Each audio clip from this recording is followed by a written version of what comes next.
Assalamualaikum, saya Muhammad Arif Alimi daripada ZTune Sirampai mengucapkan selamat berpuasa kepada semua umat Islam di seluruh Malaysia. Puasa jangan tak puasa, ingat tu. Bye bye. Hello guys, saya Alif daripada ZTune Sirampai ingin mengucapkan selamat berbulan puasa dan di bulan Ramadan. Yang penting kita berpuasa lah kan. Janganlah plastik hitam sangat kita ni. Penat-penat juga kan. Tapi puasa jangan tinggal. Betul tak? Okey, gerak dulu. Assalamualaikum. Saya Muhammad Hakimi dari ZTune Sirampai mengucapkan selamat menyambut bulan puasa. Jangan lupa servis kereta. Hai, Assalamualaikum. Saya Nick daripada ZTune Sirampai ingin mengucapkan selamat menyambut bulan Ramadan. Puasalah semuanya. Yang umat Islam tu jangan tak puasa, jangan makan tengah hari. Yang mana nak servis kereta, mehlah dialu-alukan. Lacak.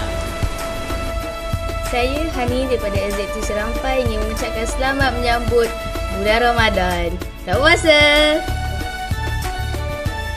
Assalamualaikum, saya Adli bin Adam daripada ZTune Sirampai mengucapkan selamat berpuasa kepada semua umat Islam. Semoga puasa tahun ini menjadi puasa yang terbaik untuk kita semua. Yeah! Wih, tengok dawan ni dahaga ni. Hai, saya Muhammad Idham ingin mengucapkan selamat menyambut bulan suci Ramadan. Jangan tak puasa pula. Itu saja. Assalamualaikum.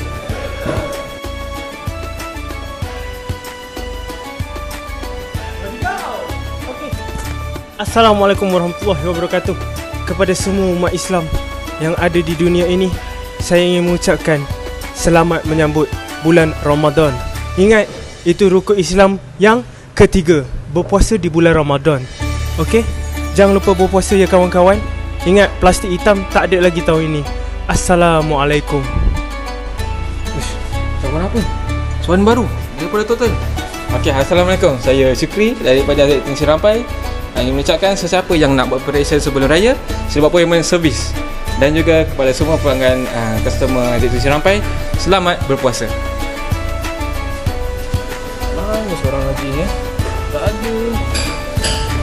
Buat apa ni? Mengulah. Ambil ni. Alhamdulillah.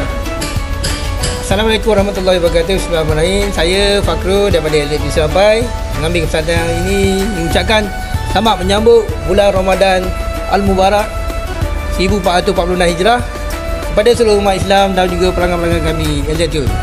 Bye bye. Selamat berpuasa.